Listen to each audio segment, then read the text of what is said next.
La convention TER apporte son lot de changements et de nouveaux objectifs. La SNCF s'est engagée à mettre par exemple en circulation 80 trains de plus par jour, et ce, dès le 15 décembre. Cela va représenter 25 000 places supplémentaires dans les trains, l'équivalent théorique de 10 000 voitures de moins dans les rues de Lille.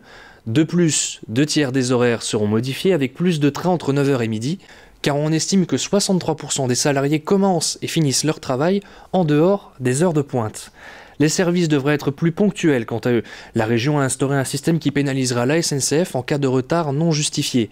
Les usagers qui sont abonnés bénéficieront quant à eux d'un dédommagement. Au final, avec ces modifications, un point important, il n'y aura aucune fermeture de ligne ou aucune fermeture de gare dans les Hauts-de-France. Par contre, les fiches horaires vont disparaître. La grande nouveauté concerne la catégorisation des TER. Il y aura maintenant 3 catégories de trains, chacune ayant un nom, des caractéristiques et des objectifs précis. La première, qu'on appelle City, rassemble les TER qui circuleront uniquement dans la métropole lilloise, ce qui va représenter 30% de l'offre des TER. La deuxième se nomme Chrono. Ce sont les trains rapides qui relient 2 grandes villes de la région. L'objectif, c'est d'aller vite.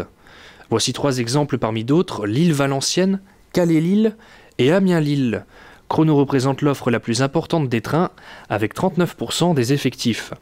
Enfin, en couleur verte, la catégorie Proxy qui regroupe les transports dans les territoires ruraux, dans les zones les moins denses de la région. L'offre est de 31% sur l'ensemble du territoire, soit quasiment le même nombre de TER que le nombre attribué à la métropole lilloise. C'est là que l'on constate des diminutions, voire même des pertes. Fourmi, par exemple, verra son nombre de TER diminuer drastiquement. Xavier Bertrand a donc déjà annoncé que les problèmes de régularité et de fréquence seront signalés à la SNCF. Une première révision des horaires pourrait donc avoir lieu dans 6 mois.